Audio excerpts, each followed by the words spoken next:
And blessings on blessings. Okay, we're going to get into it. I got some notes right here, some top secret notes. So, today, President Donald J. Trump, the guy in the White House that everybody can't stop talking about and tweeting about, he canceled his meeting with Kim Jong-un of North Korea. They were supposed to meet in, I believe, Singapore for a peace summit. A lot of progress has been made.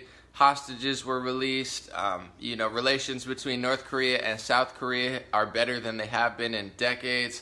A lot of progress has been made, but President Trump decided to cancel the meeting. And I wrote down a few of my favorite quotes from his letter. If you haven't read it, you can read it after this live stream. Just scroll down on my page. I have the letter posted twice. Excuse me. And, it's an interesting letter because apparently Kim Jong-un has said something, he was getting very hostile towards the U.S., and I was hesitant to believe those reports because the ones that were pushing that the heaviest were CNN.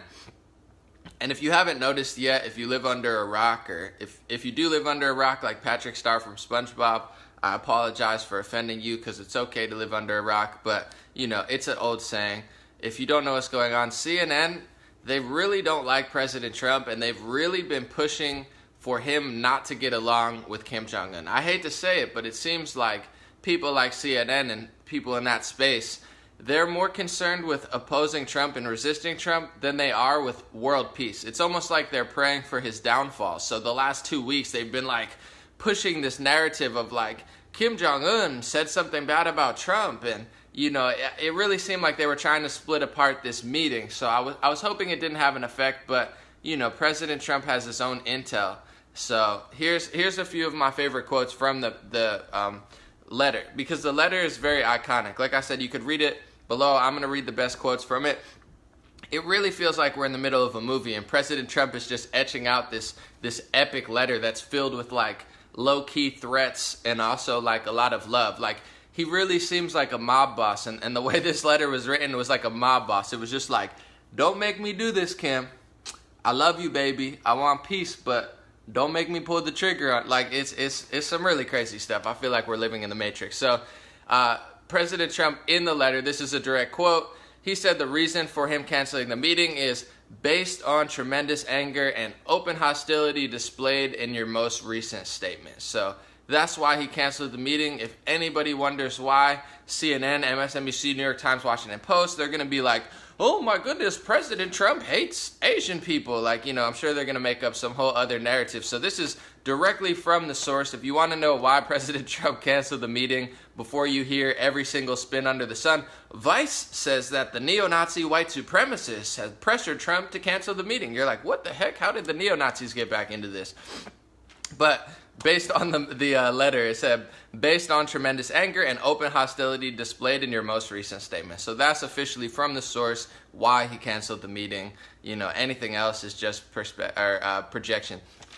And this is probably my favorite quote. I don't know if I should like this so much because it's we're on the edge of nuclear war, but I think that's a little overhyped, but I probably shouldn't enjoy this so much, but I thought it was such a crafty statement, and this is my favorite sentence from the whole letter. He said, "You talk about your nuclear capabilities, but ours are so massive and powerful that I pray to God they will never have to be used." That just seems like it's out of an Italian mobster movie where he's crying. He's like, I don't want to do this, but I might have to. He said, you talk about your nuclear capabilities, but ours are so massive and powerful that I pray to God they will never have to be used. I'm sorry, that's just epic. I know people are going to get upset and be like, oh my God, the whole world's going to blow up. But, I remember, first of all, I'm patient, and also a lot of people get mad at me. They're like, why are you in West Hollywood having a fun time? And why are you doing this? And I'm like, why do you like Trump? Why do you like West Hollywood? I don't fight the world. There's an old Socrates quote. They say, don't fight the old, create the new. So that's what I'm doing. I have love for everyone. I'm not really mad at anybody. I'm not fighting the way the world is. I'm just enjoying it and playing my part. So, I'm not that mad at this statement. I think it's pretty epic. And to be honest, I remember when all the haters were, and I use the word hater, that's an oversimplified term, but you know what I mean. people were saying, oh my goodness, President Trump's going to start a nuclear war on Twitter. And he did the exact opposite. He threw out a lot of threats. A lot of people might have not liked it, but let's face it, they worked. North Korea and South Korea are getting along. We got our hostages back. President Trump has very, interesting approach that most people wouldn't have, but he also gets results that most people would have. And I do want to say this before I read the rest of the letter and get into other stuff.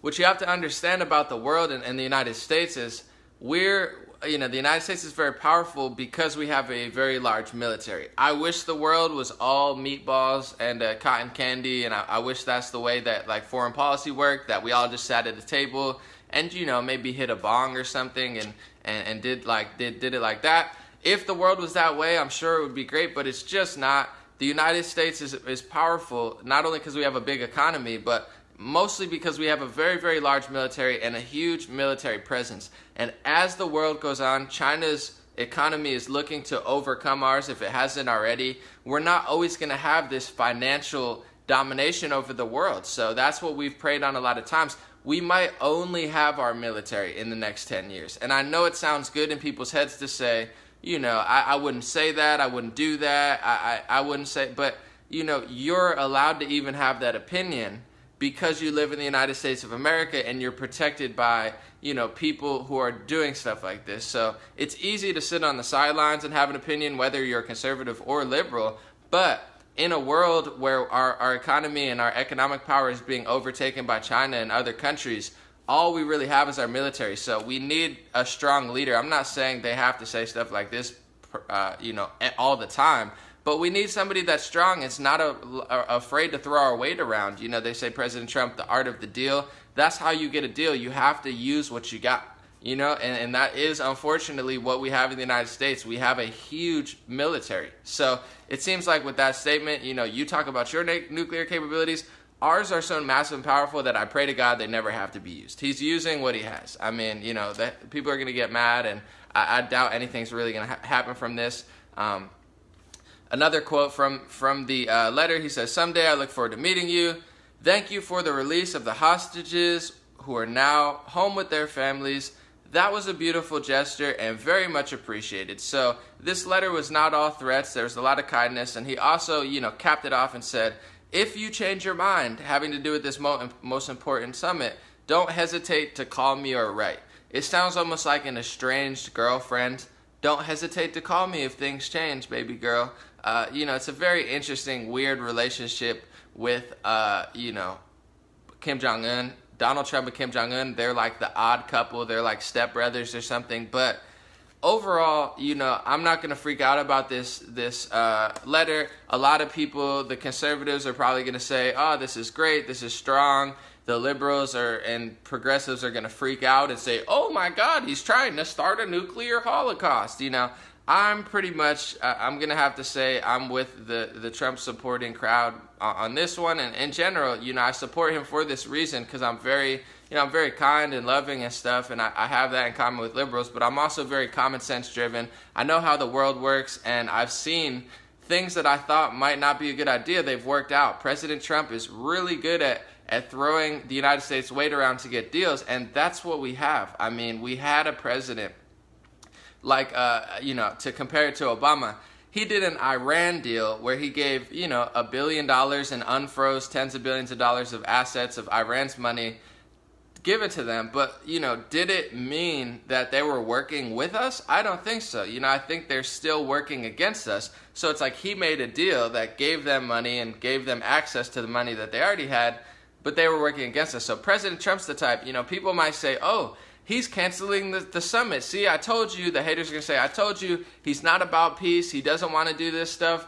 But you have to understand, he's not going to do another Iran deal. He's not going to do a deal that isn't really in the United States' best interest because it sounds pretty. President Trump is that blunt force. He's not going to sit down with Kim Jong-un if he feels that Kim Jong-un is bad-mouthing and trashing the United States and also really not in it. So overall, I think this is a great move. I still have faith. I think that they are going to meet, and every time that Kim Jong-un, does something, President Trump calls his bluff and he runs back in line. I know that a lot of people on the liberal and progressive side, they don't want to hear that. They don't even want to consider that, because I always say, I don't care if you agree with me, just consider what I'm saying. Have consideration. I think that's important from all sides of the political spectrum. But, this has happened multiple times and everyone freaked out, and it always led Kim Jong-un and Trump closer to peace. So I don't think this is a canceled meeting. People say, oh, he's canceling peace. No, he's making sure that when he sits down at the table with Kim Jong-un, I believe that he's going to be there for the right reason. He's like, Kim, I'm not playing. So when they sit down, he's not doing another Iran deal. He's, going to sit down with Kim Jong-un at the right time. And I think, he wants to make sure that Kim Jong-un is 100% serious about world peace and denuclearization. But who knows? It's a very interesting situation.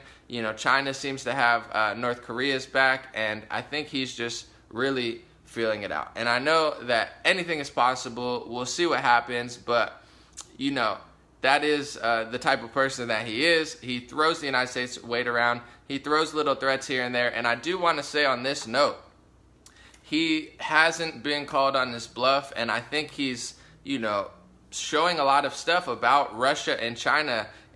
My example is in Syria. He struck Syria, didn't kill anybody, hit a scientific base or whatever, and Russia and Iran said, hey, Trump, if you do this, we are going to retaliate.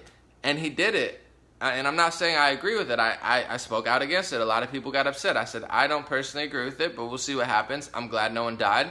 And he did it. Russia, Iran said they were going to retaliate, and they never retaliated. So by doing that, on a military standpoint, we're thinking like citizens, peace-loving citizens. If I'm a military strategist, looking at the world like risk, like I said, I wish it wasn't this way, but until we really figure out like a common ground with the rest of the world and stop having these religious and spiritual battles and financial battles, this is, why I'm even allowed to sit here and say these things, is because I'm protected by a military. If we didn't have a huge military, I wouldn't even be here right now. I'd probably not exist or die or something. But anyway, looking at the world like that, he called out the bluff, and Russia and Iran didn't retaliate. And I've heard from sources, and you could verify this or believe it's true or not, or do your own research like I always say, but there was something that happened with North Korea as well and the United States, where every time Trump called North Korea on their bluff, North Korea turned to China and said, hey, China, are you going to help me?